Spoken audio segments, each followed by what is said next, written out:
আমি বলবো এই ছেলেটার বিষয়ে আসলে অনেক কিছু বলার আছে। এই কথা বললে আপনি কি ভাবেন, কি মেসেজটা সাধারণ মানুষকে দিচ্ছেন? আপনি আনিস আলমগীর করেন নাই কথাটা, কিছু বলেন না, ছবিটা দিয়ে নন্তকে নিয়ারি খেতে যাচ্ছেন হাতি যেদিন আপনি গুলিবিদ্ধ হলেন। সেটা এই দেশেরই সোনার বাংলা সন্তানেরা মেজর জলিলরা তো এই ভারতীয় আধিপত্যবাদের বিরুদ্ধে কথা বলছে বলেই ইন্ডিয়া তো পারেনি আমাদেরকে সিকিম বানাতে। এস এম শাহরিয়ার কবির উনি বলছেন রাষ্ট্রীয় ক্ষমতায় যারা ছিলেন তাদের দায় এড়াতে পারেন নাই, কথাটা ফারুক হাসান বলেছেন। জামায়াত তো ক্ষমতায় ছিল, তারাও কি দায় পড়ে কিনা? আচ্ছা, আপনার এই প্রশ্নের উত্তর দেওয়ার আগে একটু সবার সামনে দেখাই ইতিহাসের ছিন্নপত্র, এই তৃতীয় খণ্ডের পেজ নম্বর 699। আমি একটু পড়তেছি। শহীদুল্লাহ কায়সারের মৃত্যুর সংবাদ শুনে জহির রায়হান একেবারে ভেঙে পড়েন। সাংবাদিক সম্মেলন করলেন 17 তারিখে, করে তিনি বললেন, আমি শ্বেতপত্র প্রকাশ করব।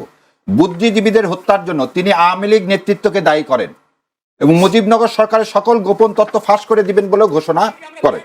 এখন আপনার কথায় আসে, ভারতে যে ভাই সাহায্য করার কথা বললো, ভারত খুব পরোপকারী সাহায্য করবে। কাশ্মীর দখল করলো কেন?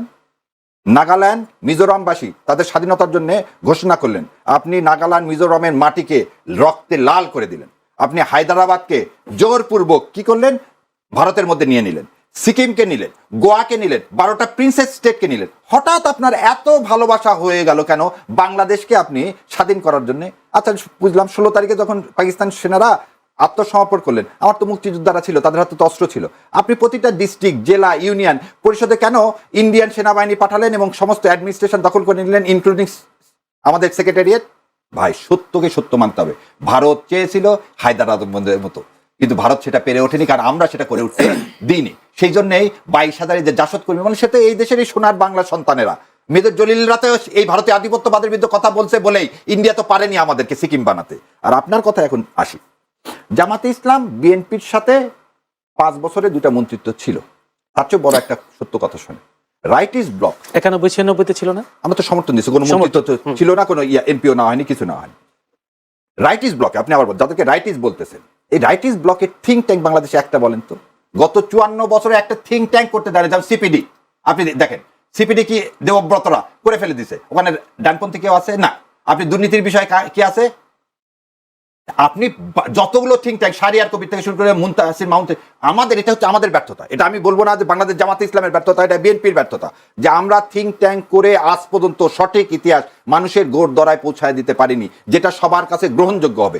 এই জন্যেই 17 বছর শেখ হাসিনা এই খেলা খেলছে, 5 বছর শেখ মুজিব খেলছে। কখনোই যুদ্ধ অপরাধীদের সঠিক বিচার করলেন না, কখনো বুদ্ধিজীবীদের সঠিক বিচার করলেন না, কখনো আমাদের মুক্তিযোদ্ধাদের কন্ট্রিবিউশন। আপনাকে এটা কথা বলি, মেজর জলিলকে আপনি কেন কোনো খেতাব দিলেন না?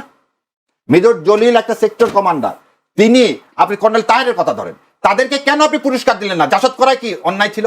তাহলে এই প্রশ্নগুলো যদি উত্তর খুঁজতে যান, তাহলে এই উত্তর পেয়ে যাবেন। এদেশে যারা এদেশের মাটি মানুষকে ভালোবাসে, যারা ভারতের আধিপত্যবাদের বিরোধিতা করে, তাদেরই হবে কি, তারা কোনো খেতাব পাবে না, তাদেরই হাদির মতো অবস্থায় পরিণত হবে। আমি একটা প্রশ্ন করে, হয়তো আমার হাতে সময় একদম নাই। আপনি আনিস আলমগীরের কথা বলছিলেন, আনিস আলমগীর আপনি বলছিলেন যে ভারতীয় আধিপত্যবাদের বিষয়টি তারা প্রতিষ্ঠা করবার চেষ্টা করছে। এই যে মানুষ এখন আনিস আলমগীর এখন কারাগারে, যদি বলে 5 দিনের রিমান্ডে হয়েছে, আনিস আলমগীরকে কেন গ্রেফতার করা হলো? যদি বলি, তাকে বলা হচ্ছে যে একটি সন্ত্রাস বিরোধী আইনে করা মামলায় গ্রেফতার হয়েছেন সাংবাদিক আনিস আলমগীর।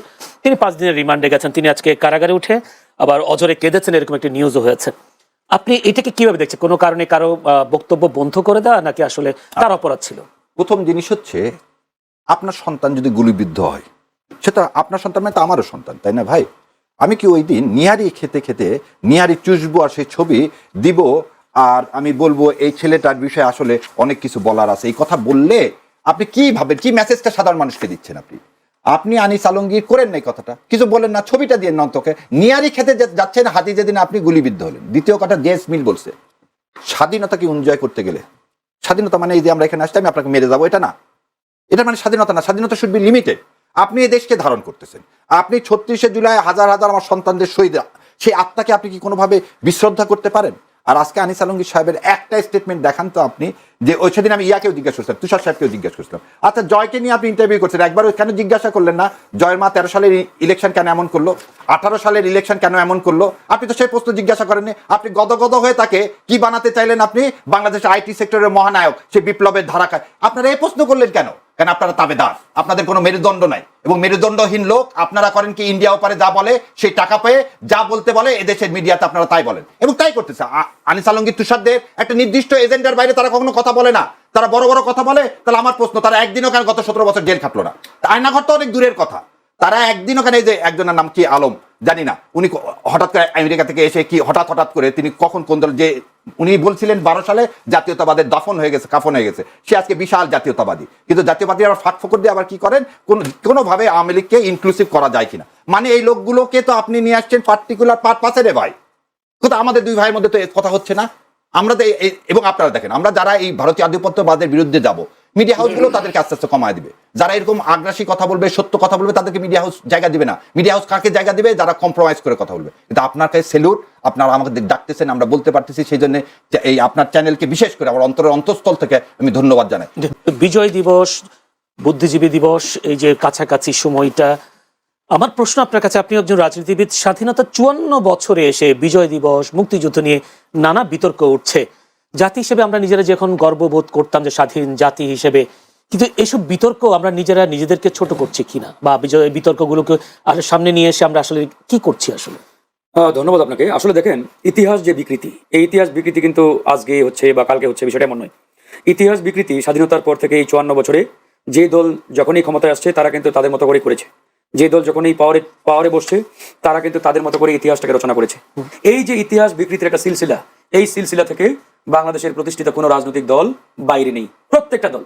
যেমন আমি ছোটবেলায় কোনো এক সময় পড়েছি বাংলাদেশকে প্রথম স্বাধীন রাষ্ট্র হিসেবে স্বীকৃতি দেয় ভুটান, আবার তার কিছু দিন পর বা কয়েক বছর পরে আবার ওই একই বইয়ে দেখলাম যে সেটা হয়ে গেল ভারত।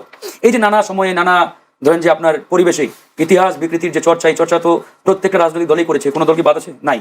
এবার আসেন আমাদের এই যে জামাতের সেক্রেটারি জেনারেল যে বক্তব্যটা গতকালকে দিয়েছেন, বিস্তর আলোচনা এটা নিয়ে ইতিমধ্যে হচ্ছে। জামাতের সেক্রেটারি জেনারেল মিয়া গোলাম পরওয়ারের এই বক্তব্যের সাথে কিছুটা আমি একমত, আবার কিছুটা আমার দ্বিমত রয়েছে।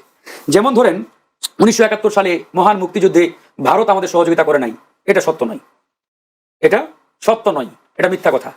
তবে ভারত বাংলাদেশকে স্বাধীন করার উদ্দেশ্যে, মানে বাংলাদেশকে স্বাধীন সার্বভৌম দেশ হিসাবে বিশ্ব দরবারে মাথা উঁচু করে দাঁড়াক, এই জন্য সাহায্য করেছে, সহযোগিতা করেছে, আমাদের পাশে এসে দাঁড়িয়েছে, এটা সত্য নয়, এটাও মিথ্যা।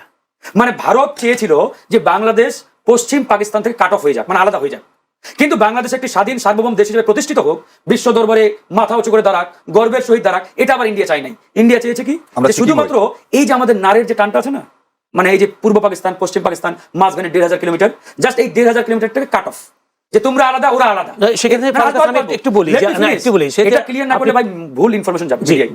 এই যে 1500 কিলোমিটারের যে মাঝপথে একটা দূরত্ব, এটাকে তারা কাট অফ করতে চেয়েছিল। কাট অফ করলে কি হবে?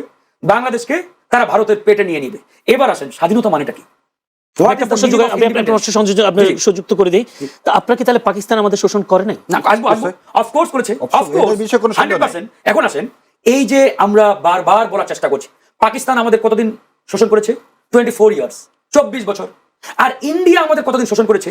আপনি যখন প্রশ্ন করেন যে পাকিস্তান আমাদের শোষণ করে নাই, হ্যাঁ করেছে, ঠিক একই সাথে এই কথাটা কেন বলেন নাই যে পাকিস্তান আমাকে 24 বছর শোষণ করেছে আর ইন্ডিয়া করেছে 54 বছর? বলেন, তখন আমি বলবো যে ইয়েস, একমত।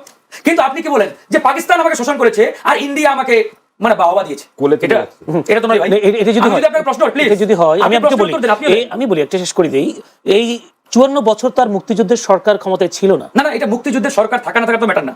আমার কথাটা হচ্ছে ভারত বাংলাদেশকে সহযোগিতা করেছে না করে নাই, এটা তো বিতর্কের মূল পয়েন্ট। আমি তো এই জন্য এই পয়েন্টে আমি আলোচনাটা করলাম যে ভারত আমাদের সহযোগিতা করেছে, আমি অস্বীকার করবো না, ইতিহাস এটাই সত্য, সহযোগিতা করেছে। তবে ভারত মন থেকে কখনোই চাই নাই যে বাংলাদেশ একটা স্বাধীন সার্বভৌম দেশ হিসাবে বিশ্ব দরবারে বা বিশ্ব মানচিত্রে জায়গা করে নিক, এটা চাই নাই। আমি চ্যালেঞ্জ করতে পারি যে কোনো সময়, কেন চাই নাই? যে দেখেন, তারা চেয়েছে যে বাংলাদেশ পশ্চিম পাকিস্তান থেকে কাট অফ হয়ে আলাদা হোক, আলাদা হয়ে তারা ভারতের পেটেই থাকুক। এই যে দেখেন, 24 বছরেই পশ্চিম পাকিস্তান পূর্ব পাকিস্তানের কয়েকজনকে হত্যা করেছে। কিংবা আমি যদি 1971 থেকে 2025 সাল বলি, এই 54 বছরে পাকিস্তানকে আমাদের কোনো মানুষকে হত্যা করেছে? করে নাই। ইন্ডিয়া কতজন আমাদের বর্ডারে আমাদের মানুষ হত্যা করেছে? এখন আপনি প্রশ্ন করতে পারেন, ভাই পাকিস্তানের সাথে তো আমাদের বর্ডার নাই, কেমনে করবে? ফাইন, আমাদের বর্ডার কি শুধুমাত্র ইন্ডিয়ার সাথে আর কারোর সাথে নাই? মায়ানমারের সাথে আছে। মায়ানমার আমাদের কয়জনকে মারছে? প্রশ্ন জাগে না ভাই? মায়ানমারের সাথে আমাদের বর্ডার আছে তো নাকি? মিয়ানমার থেকে চোরা কারবারি করতে হয় না, মিয়ানমার তো আর যে ফেলানির কাজটা করেনি। আপনি ফেলানিটা দেখেন, কতজন করছে? না কতজন না, ফেলানির মতো যে কাজটা আপনি একটা দিন দেখেন, ওটা আমি আসবো।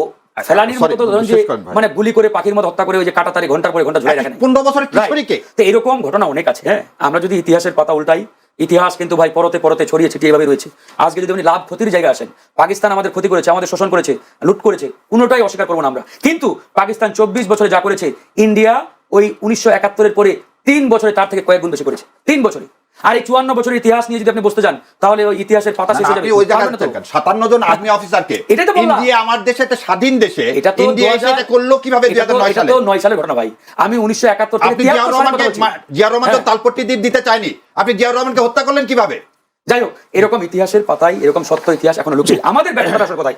আমাদের ব্যর্থতা এবং আমাদের যে আফসোসের জায়গা যে এই যে বিগত সময়ে যারা দেশ শাসন করেছে, সরকারে বসছে, এরা কোন দলেই চেয়ারে বসে এটা সঠিক স্বচ্ছ ইতিহাস রচনা আমি করা এটাই জানতে তাগিদ চাচ্ছিলাম। ফিল করে নাই। জি। আমাদের উচিত ছিল বিগত সময়ে যারা রাষ্ট্রীয় ক্ষমতায় ছিলেন একটা স্বাধীন তদন্ত কমিশন গঠন করে মুক্তিযুদ্ধের সঠিক ইতিহাসটা মানে রচনা করা, জাতির সামনে এই ইতিহাসটা তুলে ধরা, যে হচ্ছে মুক্তিযুদ্ধের সঠিক ইতিহাস, এরা পক্ষে ছিল, এরা বিরুদ্ধে ছিল, জি। এরা আমাদের লুট করেছে, এই ইতিহাসটা যদি তারা আমাদের সামনে শো করতে পারতো, নিয়ে আসতে পারতো, তাহলে আমরা উপকৃত হতাম। কিন্তু আমরা আসলে দুঃখজনক ভাবে দেখেছি যে দলই ক্ষমতায় যায় তারা তাদের মতো করে ইতিহাস বয়ান করে রচনা করে। এই জন্য এই 54 ধন্যবাদ। বছরে আমি আজকেও এস এম মুক্তিযুদ্ধ নিয়ে আমাদের এরকম ইতিহাস বিকৃতির নানান বক্তব্য, নানান শুনতে দলিল হতো না। দেখতে হয়। জি। এই লজ্জা আমাদের রাজনৈতিক